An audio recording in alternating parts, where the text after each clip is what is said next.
The mirrors on the James Webb Space Telescope have components attached to the back of each of them. What exactly are these and what do they do? Well, we're here at Ball Aerospace in Boulder, Colorado to find out. So Brad, what's going on over here now? Well, we are bonding items to the back of the mirror, and that is to distribute the loads during launch as well as to distribute the loads during the mission. And this is a precursor to more items being attached to the mirror, right? Yeah, that's correct. The next step is when we attach the hexapod assembly and the radius of curvature subsystem onto the back of the mirror. Sounds like a mouthful. I think it'd be better understood if we actually see one. Sure. The hexapod assembly has the 6 rigid body actuators. Its job is to manipulate the mirror in 6 degrees of motion.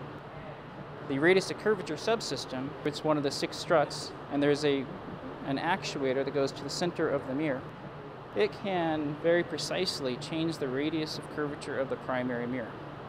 Because the mirror consists of 18 primary mirror segment assemblies, those 18 primary mirror segment assemblies must be adjusted while on orbit to mimic a perfect primary mirror. So Brad, can we take a closer look at these actuators? Talk to Jake Lewis, and he will bring you up to speed with the actuators. Jake? Yes. Yeah, Brad told me that you are the man with the actuators. Absolutely. Can we take a closer look at them? Sure.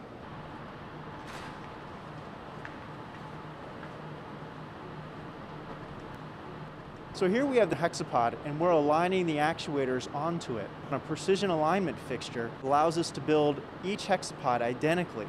Now that they've positioned the actuators on here, they've got to verify that it's in tolerance. So they're measuring it to make sure that it's in the exact position that it needs to be. Do you have different actuators for the different mirrors, or are they all the same? No, one of the things that we've done is that all of the mirrors have exactly the same actuators on them.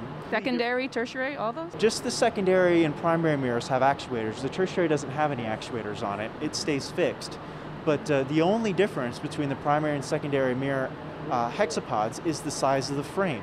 The actuator assembly all remains identical, and that's a cost savings and a great simplification for us. Well, thanks for giving us a sense of what actuators are on the James Webb Space Telescope and the hexapod assembly. You're welcome. As you can see, these actuators with the hexapod assembly make these mirrors on the James Webb Space Telescope much more complex than the ones that, say, you might have in your bathroom.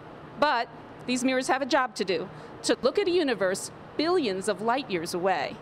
Thanks for joining us for another edition of Behind the Webb.